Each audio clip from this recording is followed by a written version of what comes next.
Well, hey, what's up, everybody? Welcome to Mahabharat episode 10 review. This is going to be a little bit different. As you saw in my previous video, I've run into an issue with Penn Studios. Initially, they were letting me react to the entire thing, and they would copyright claim it, which means they get paid off of it, off the views, which is fine by me because I'm just learning. Then they began to start blocking it. And they weren't giving me copyright strikes, but they were blocking it, which means I can't show it anymore. And what I wanted to do is just kind of back out of the Mahabharat, showing it without getting copyright strikes, because that's typically what comes next. So they haven't copyright struck me. You guys have been super cool and kind to kind of write to them and say, hey, don't do this. And it was very kind. But I think what I'll do is I'll just make my own videos about episode 10. So what we have next, before I start talking about what I saw in episode 10, is I'm going to give you some facts about Krishna. Maybe you knew or maybe you didn't know. Let's take a look at that. Okay, guys, here we go. Facts that you may not have known about Krishna. Number 1, he was born in a dungeon. Number 2, he was 84 years old when the War of Mahabharat begins. Number 3, music from his flute could change the course of rivers. Number 4, he had 16,000 wives. Okay, so I just finished Mahabharat episode 10. and I think we probably should, for the sake of this video, for the sake of continuity, just back up a little bit and kind of talk about where 9 left off. If you remember in 9, if you saw it, if you were one of the 2,700 people who saw it before it was taken down,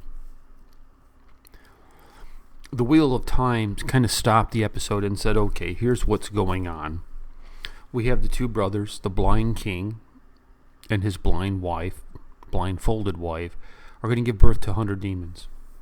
Then we have the king who is going to be sickly and his 2 wives, and they're starting to have these children. I guess I would call them titans, like, half god, half man. And we saw Beam, and there was another one before Beam. His name began with a Y, but I don't know what it was. Then the episode ended and looked forward. The Wheel of Time said, listen, this is going to take some time, so instead of just sitting here waiting, let's go to another part of India so you can see what's happening next. And it was the birth of Krishna was being foretold by the Wheel of Time, and it showed us a picture of a dungeon, right? So now we are in that part of India, and we come across a prince. We come across a prince, and I think I say his name like Kansa.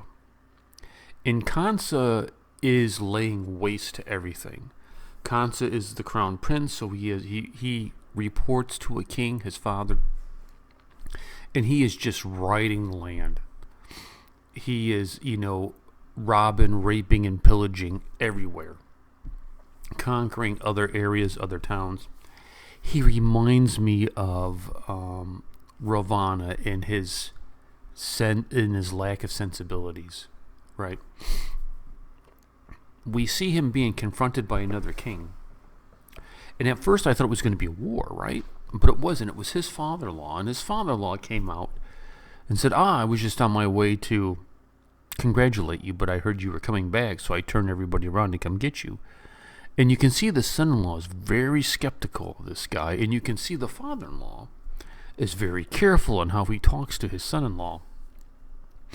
Right there, that told me that this guy is... Kansa is not to be trusted. There's a problem when your father-in-law looks at you like that. Like, my father-in-law, I call him Pops. We would never have that kind of exchange. It would be an embrace, a warm embrace, a loving embrace. He treats me like his son. So, the son-in-law says, why don't you come dine with me? We're going back into my kingdom. You come dine with me. He said, no, I'll dine with you, but we don't. You can tell he wants to get out of there for whatever reason. So it flashes to Kansa's father, And he's holding in the royal court, and he's hearing from villagers.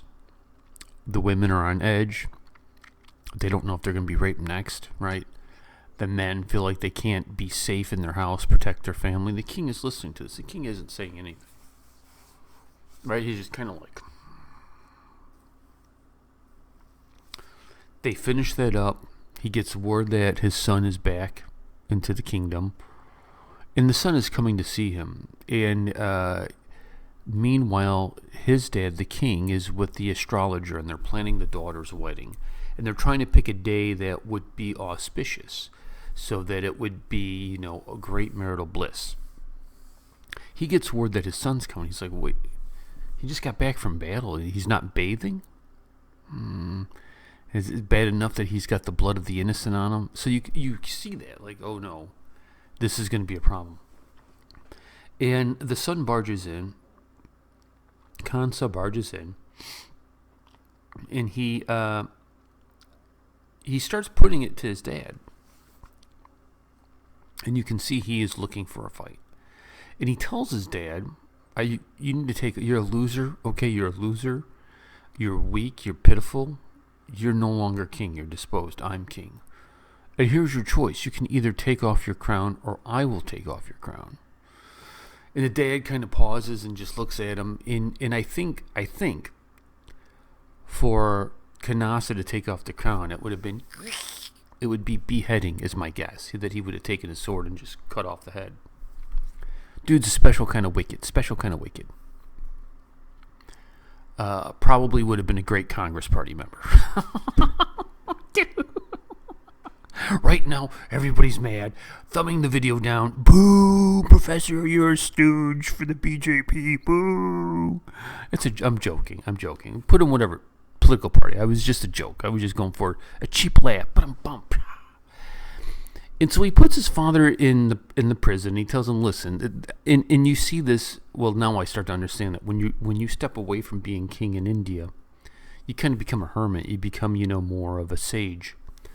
And so Kanja says to him, like, hey, well, you're in prison. You're in the dungeon. Just consider this your force. Start your prayers now.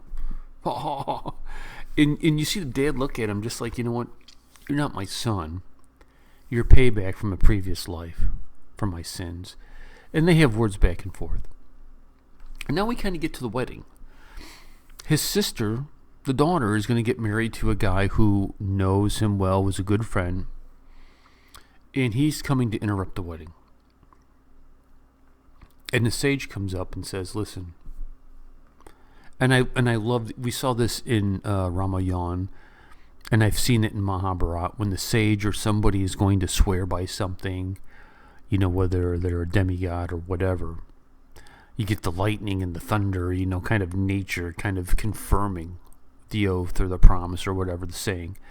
And the sage says, you know what, you're a disgrace to the human race.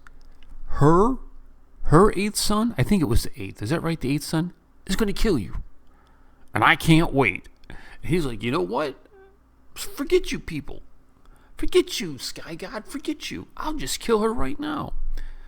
And the would-be husband said, listen, man, we've been friends for a long time. A long time. Nobody's going to kill you. Why don't you do this? Why don't you just take me and your sister and put us in the prison? And when the fear is gone, let us out.